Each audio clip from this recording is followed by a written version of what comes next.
예배드리게 하시고 또 이 자리가 더 채워져서 하늘 주님 오시는 날 얼마 남지 않은 이때에 최선을 다하는 우리가 되게 하여 주옵소서. 감사드렸고 시종을 맡기오며 예수님의 이름으로 기도합나이다. 아멘. 할렐루야. 감사합니다. 오늘은 6.25 73주년이라고 그래요. 저는 6.25에 대해서 모릅니다만서도 부모 세대들은 고생을 많이 하셨죠. 그 피로, 또 군인들의 피로, 대한민국은 6.25 전쟁의 그 피로, 그리고 선교사들의 피로 영적으로 육적으로 세워진 나라다라고 해도 과언이 아니겠죠. 누리고 있는 우리들은 누림으로 끝나는 것이 아니라 반드시 믿음의 대를, 또 바톤을 잘 이어주어야 될 줄로 믿습니다. 오늘 예루살렘에 대해서 예수님께서 말씀을 하고 있습니다. 그리고 그들 당시 있던 그 바리새인들, 그리고 사두개인들, 서기관들, 율법사들 이런 자들에게 예수님은 강력하게 질타를 합니다. 독사의 새끼들아, 그리고 지옥의 판결을 받을 자들아, 이렇게 강하게 이야기합니다.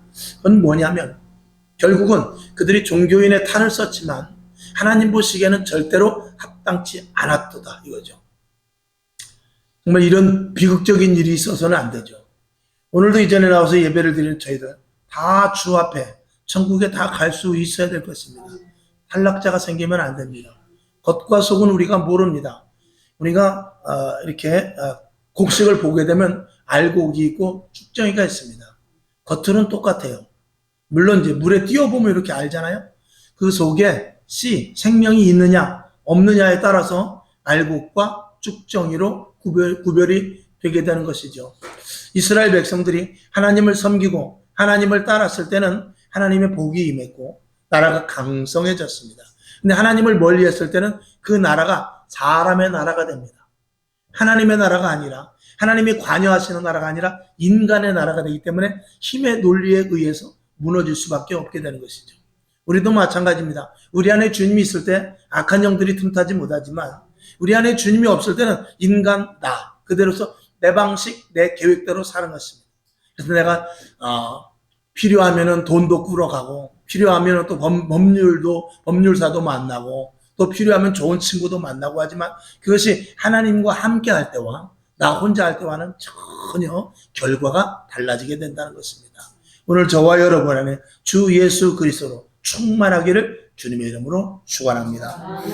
우리가 아시는 대로 예루살렘의 멸망은 오늘 성경에도 나오고 구약 성경을 통해서 보면 알 수 있지만 선지자들을 죽이고 배척하고 그리고 거짓 선지자들의 말들을 이렇게 동조했기 때문입니다.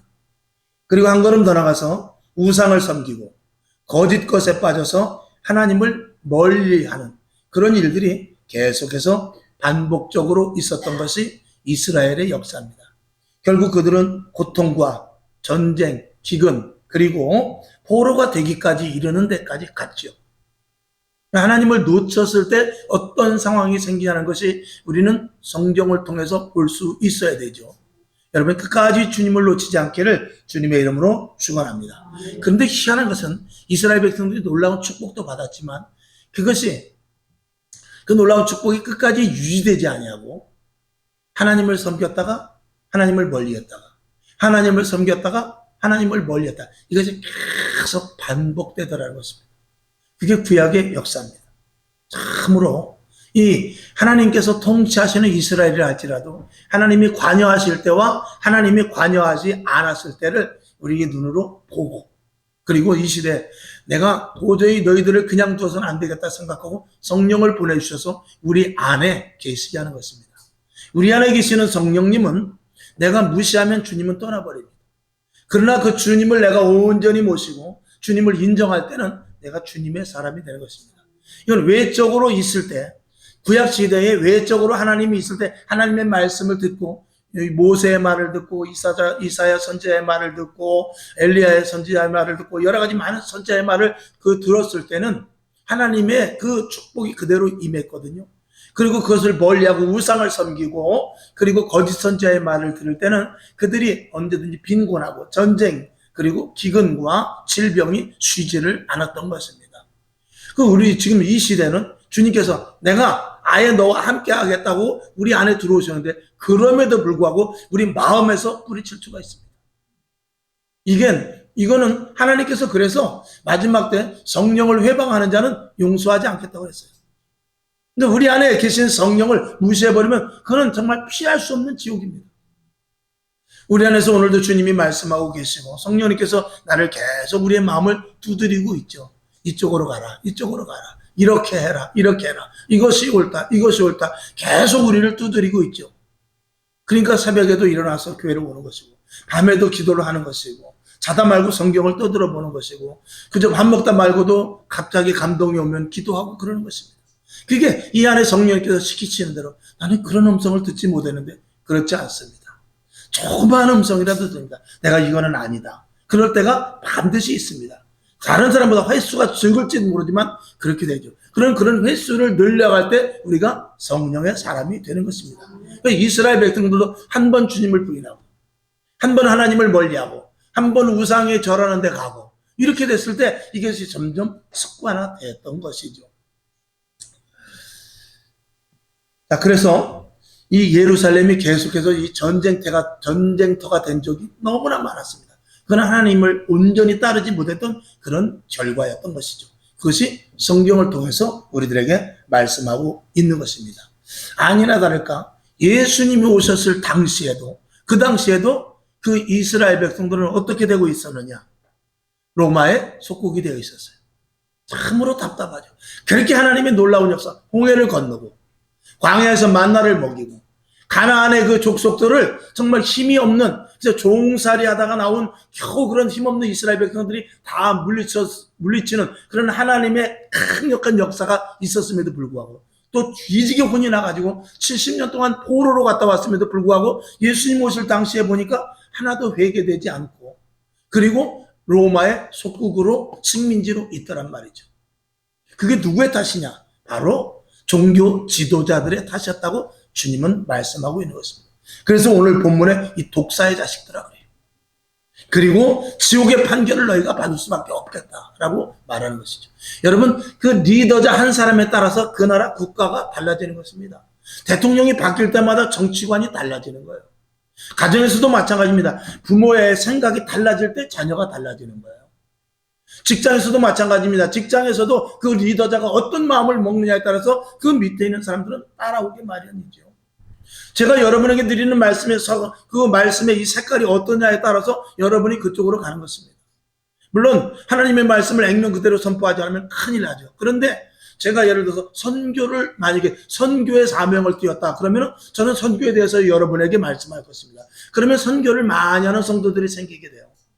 또 그런데 저와 같이 우리는 교회를 바르게 세워야 됩니다. 하면은 저와 여러분도 마음속에 항상 뭐냐면 그래 교회가 바로 서야지 이렇게 되는 것입니다. 그것과 마찬가지로 리더자가 굉장히 중요한데 저와 여러분 심령 속에 예수 그리스도를 그 믿는 확고한 믿음이 얼마만큼 분명하느냐에 따라서 다른 사람들에게 영향을 갈 수밖에 없고 이스라엘 백성들이 들락달락하는 그 신앙 속에서 이스라엘 백성들이 이랬다 저랬다 멸망했다 다시 세워졌다 멸망했다 다시 세워졌다는 이런 일들이 반복되어 갔고 그리고 오늘 다시 예수님께서 오셨을 때 이스라엘은 어이없게도 로마의 식민지가 되어 있었던 것입니다. 참으로 안타까운 일이죠. 예레미야 25장 4절을 보게 되니까 여호와께서 그 모든 종 선지자를 너희에게 보내시되 부지런히 보냈다고 그랬어요. 예레미야 선지자가 뭐라고 그러냐면 내가 너희들에게 바로서라고 선지자들을 부지런히 보냈다는 거예요. 계속해서 보냈다는 것입니다. 그럼에도 불구하고 귀를 기울이지 않았다는 것입니다. 그래서 너희가 결국 포로로 70년 동안 끌려가야 된다라고 예레미야 선지자가 말하고 있죠. 하나님께서는 늘 선지자들을 보냅니다. 오늘도요, 하나님을 믿으라 하는 우리가 계속 요즘 전도하고 있습니다만 그 전도지를 가지고 나눠주고 전도 피켓을 들고 있지만 무심하게 지나가는 사람, 또 한쪽 눈으로 보면서 관심을 갖는 사람, 또 한쪽 속에서는 저게 뭐야 하면서 완전히 반대하는 사람, 여러 사람이 있을 수 있습니다.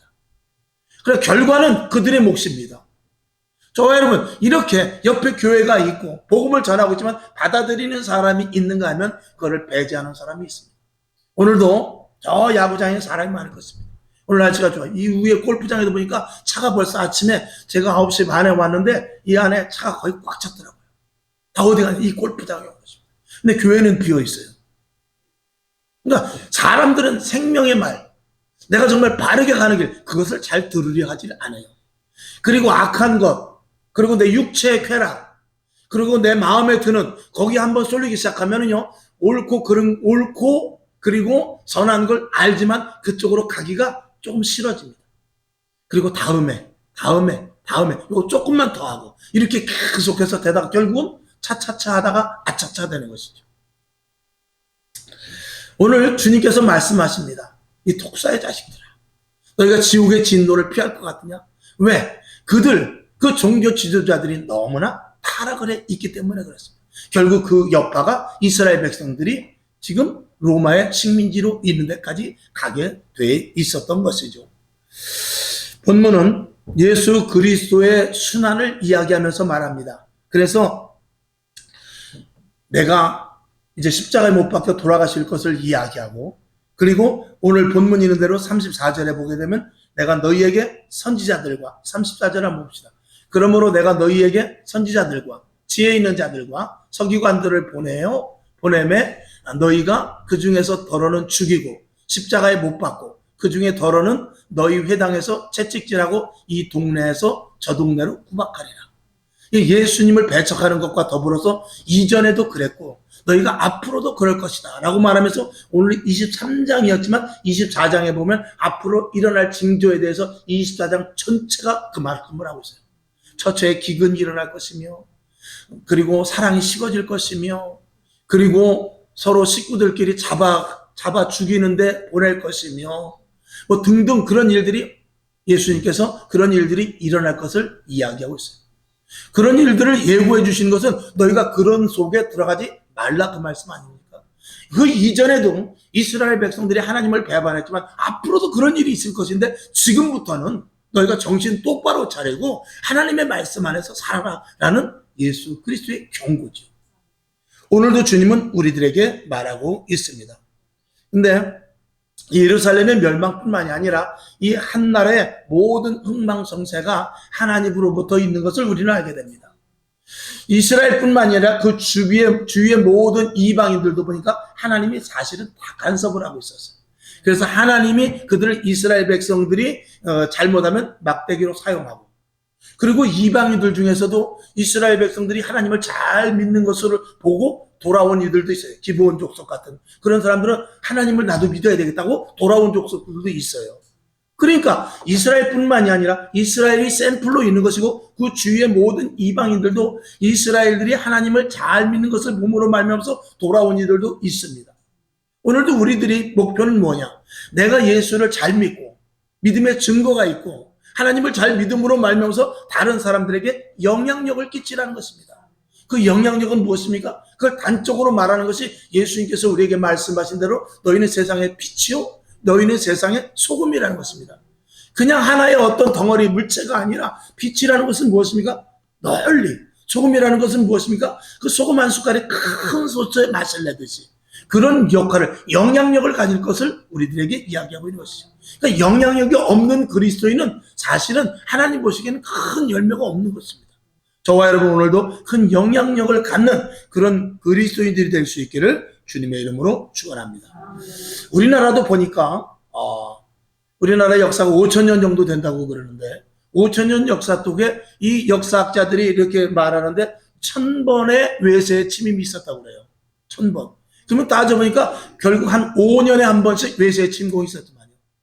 저 중국 쪽에서 특히 많이 그랬죠. 일본 외구에서도 많이 왔지만 특히 저 중국 쪽에서 그렇게 계속 사실 5년에 한 번씩 5년에 한 번 꼴로 외세의 침입이 있었다면 사실 백성들은 다 죽습니다. 나무나 관료들은 어떻게 살겠죠? 이리 붙었다 저리 붙었다 약탈을 하고 빼앗고 세금 징수를 하고 그럴 수 있겠죠. 그러나 죽어나는 건 누구냐? 바로 백성들만 죽어나는 것이죠. 그러니까 대한민국이 세계에서 제일 못 사는 나라였죠. 최하위. 지금 아프리카 사는 것 이상으로 더 못 살았던 나라가 대한민국 아닙니까? 거지 상거지였죠. 그런데 6.25가 발발한 지금 73년이라고 하는데 73년 동안 전쟁과 아무런 외세 침입이 없었다는 것은 대한민국, 우리나라의 역사 속에서는 이건 놀랄만한 일입니다. 5년이 지나 6년이 지나 7년이 지나 10년이 지나도 아무 일이 일어나지 않았어요. 20년이 지나도 외세의 침임이 없었어요. 30년, 40년, 70년이 지났는데도 외세의 침임이 없이 지금 이렇게 살고 있어요. 그러다 보니까 대한민국이라는 이 국민들이 정말 얼마나 똑똑한지 이 나라를 이렇게 부강시켜버렸습니다. 전쟁이 없음으로 말미암아서. 똑똑한 나라죠. 근데 우리가 가만히 보면은 이 하나님의 놀라운 역사 속에서 대한민국이 이렇게 됐다는 것을 우리가 알 수 있는 근거가 있는데, 그건 뭐냐면 우리나라 사람들이 똑똑합니다. 그런데 남한 사람만 똑똑하고 북한 사람은 똑똑하지 않냐? 그렇지는 않아요. 북한도 똑같이 73년 동안 전쟁이 없었어요. 그들은 전쟁 준비를 했죠. 전쟁 똑같이 없었는데 북한은 지금도, 여러분 뉴스 봐서 알 거예요. 지금 북한에서 이탈자들이 얼마나 많은지 모릅니다. 보이지 않게 뉴스에 나오지 않아서 그렇지, 지금 조금 살만한 사람들, 거기서 기득권 있는 사람들이 암암리에 외국으로 굉장히 많이 도망간다고 그래요. 그리고 지금도 아사자들이 얼마나 많이 생겼는데, 지금 김정은이 그 자기 자리가 위태해질 정도라고 이렇게들 뉴스에서 말하고 있더라고요. 그러면은 똑같이 70여 년이라는 기간인데 왜 남한은 잘 살고 북한은 못 사냐 이거죠. 아무리 답을 찾아봐도 없어요. 이건 대한민국은 자유국가고 북한은 공산체제라는 것? 공산체제라도 그렇게 못 삽니까? 이건 하나님의 도우심이 있었기 때문인 것입니다. 이건 부인할 수 없는 사실인 것이죠. 6.25 전쟁이 일어난 지 70여 년이 지난 대한민국은 정말 이렇게 잘 살게 된 것입니다. 굳이 돌아보면은 이 땅의 모든 많은 교회들이 세워졌기 때문이라고 우리는 말하지 않을 수 없는 것입니다.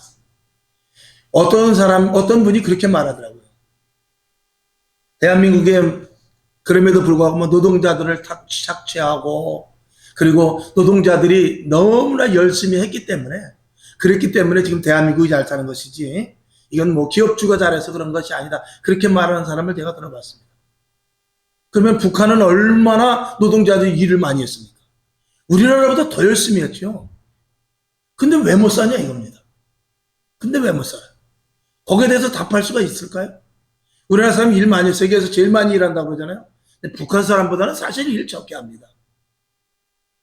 그러면 그 도대체 대한민국이 더 잘 살리는 근거는 뭐냐? 이건 하나님밖에 없다라고 세상 사람들은 부인하든 말든 우리는 그것밖에 믿을 이유가 없습니다. 그러면 대한민국이 앞으로도 대한민국이라는 나라가 유지되기 위해서는 더 많은 교회가 세워지고 더 믿는 자들이 많아야 되는데, 그렇지 못하면 우리나라도 이스라엘의 전철을 밟을 수도 있다는 것을 우리 믿는 자들은 자각을 하고 있죠. 근데 세상 사람들은 그걸 자각을 하지 못하기 때문에 교회를 없애려고 하고 믿는 자들을 미워하는 것입니다. 저와 여러분, 택한 자가 분명히 있어. 끝까지 믿음을 지키는 자들이 있는데 그들이 저와 여러분이 분명히 돼야 될 것입니다. 주님은 예루살렘을 보시면서 탄식합니다.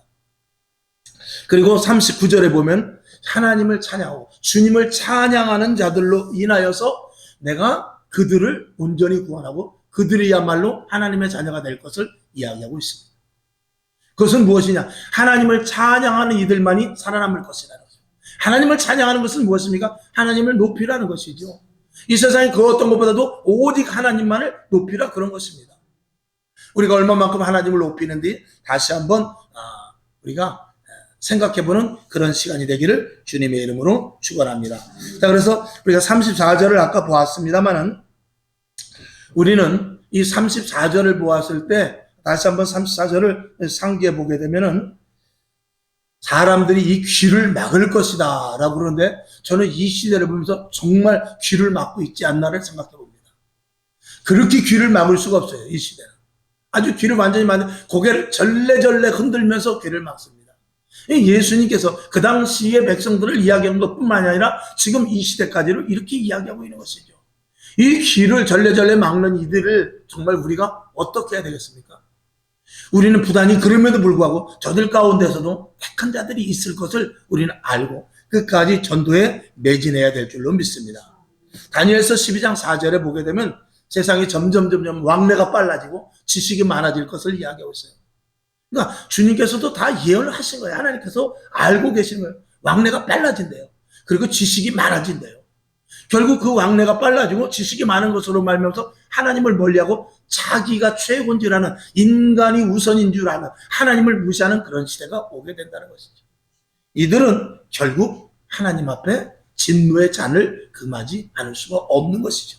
35절에 보게 되면은 제단에 피로 물들 것을 이야기하고 있어요. 결국 이 피로 물들 것은 의로운 자들의 피로 말미암아 제단이 훼손될 것을 포함하고 있는 것인데, 여기 보면 뭐 아벨의 피로부터 사갈에 이르기까지인데, 성경 전체를 통해서 의로운 자들이 제단에서 피를 흘렸지만 그 피를 무시하고, 또 한 측면에서는 제단에서 그 의로운 피가 흘려야 됨에도 불구하고 그 피를 무시하는 자들에 대한 이 경고를 오늘 이야기하고 있는 것이죠. 그러나 주님은 이 제단에서 피를 흘려 결국은 순교의 자리까지 간 이들을 그냥 두시지 아니하고, 그리고 그들을 핍박한 자들 역시 그냥 두시지 아니하고 그들이 분명히 멸망할 것을 이야기하고 있습니다. 그래서 35절 뒤에 보면 그 피가 그들에게 돌아갈 것이라고 말하고 있어요.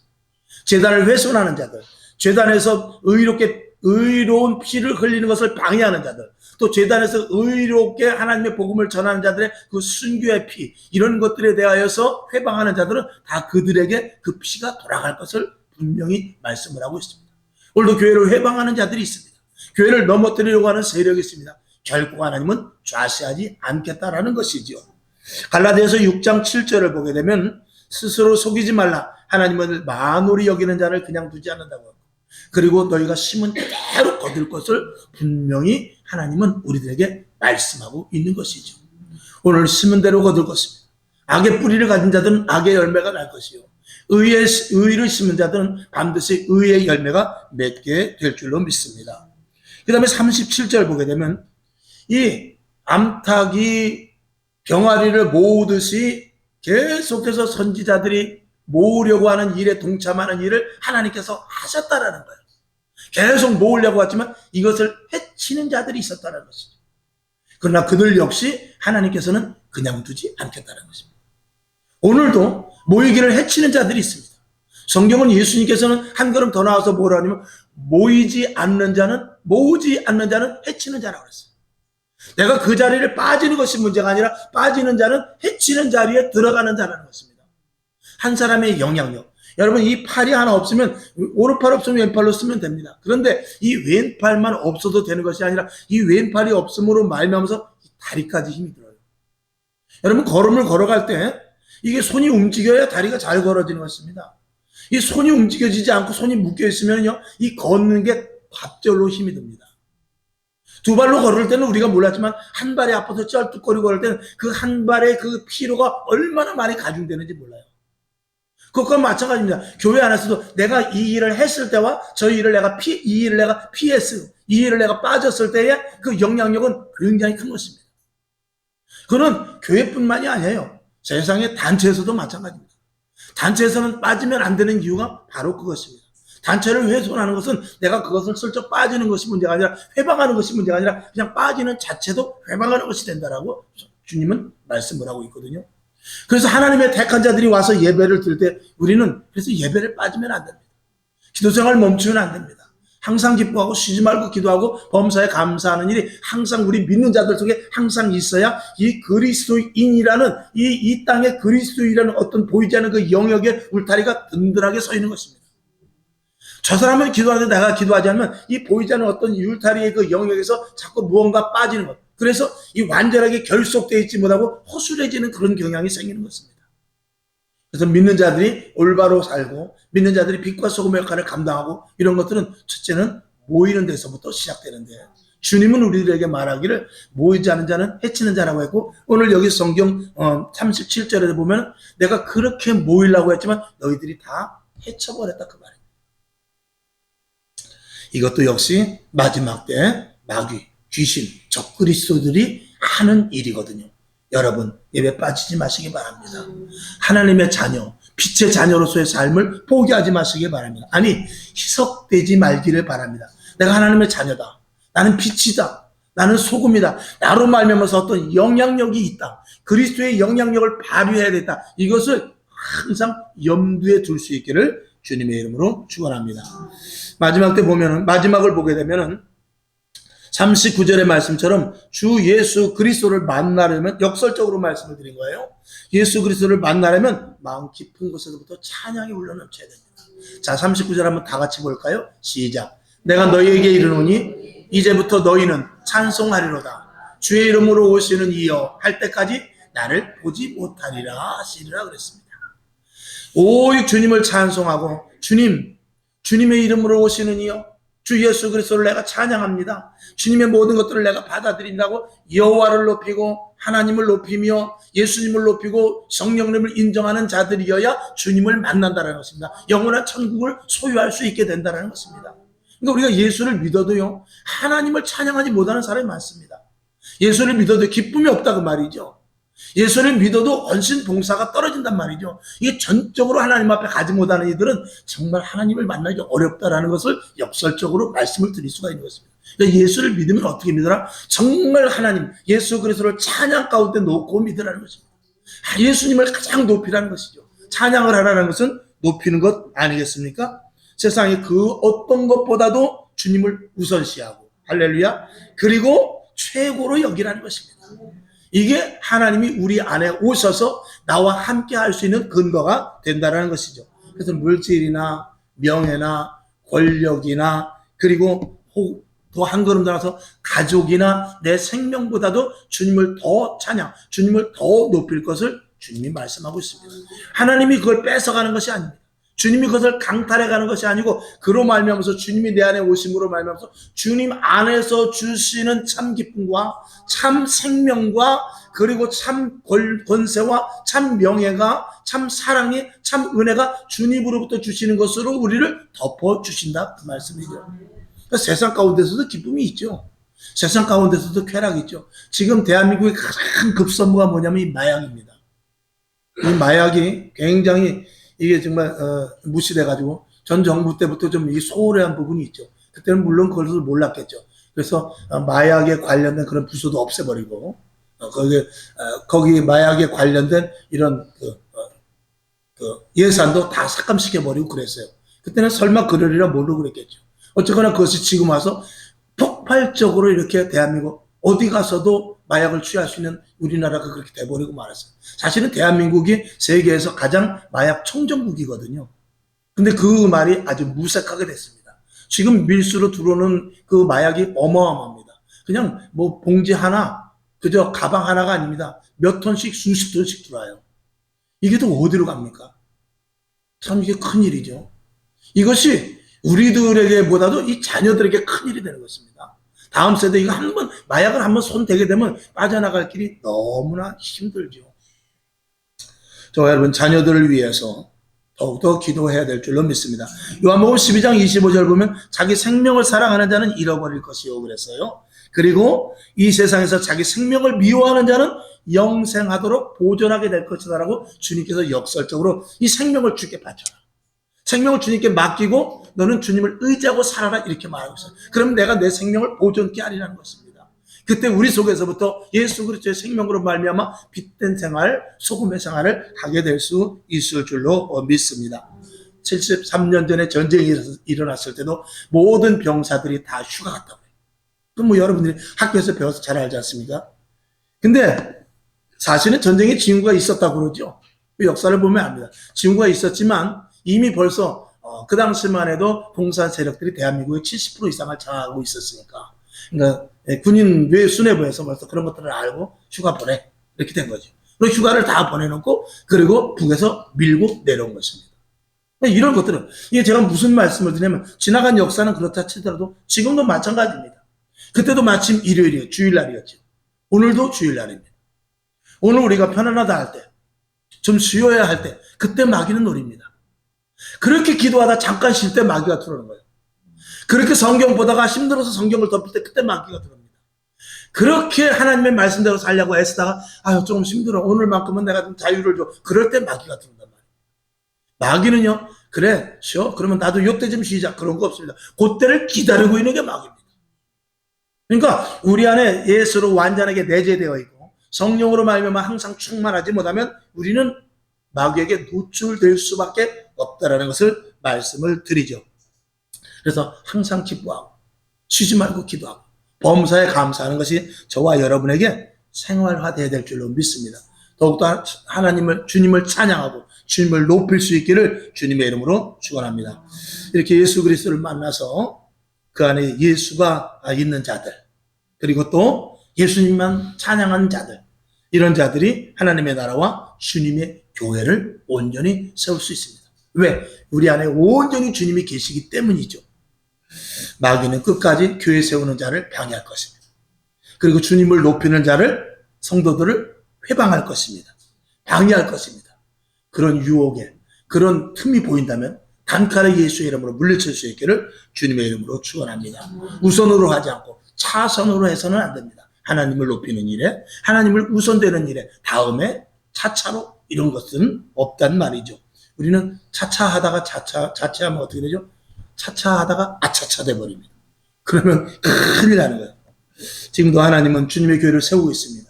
누구와? 주님을 찬양하는 자, 주님을 높이는 자. 그래서 주님의 내가 너와 함께하리라 하는 그 자들과 주님께서 교회를 세우고, 그리고 하나님의 나라를 확장해 나가. 오늘 예루살렘 성화, 예루살렘 성화, 예루살렘 성화, 주님께서 눈물을 흘렸듯이 예루살렘 성이 온전하기를 원하는 그 마음이 오늘 이전에서 교회를 세우고 이 땅에서 교회가 온전하게 되기를 원하는 자들과 함께 하시기를 주님은 원하고 계시는 것이죠.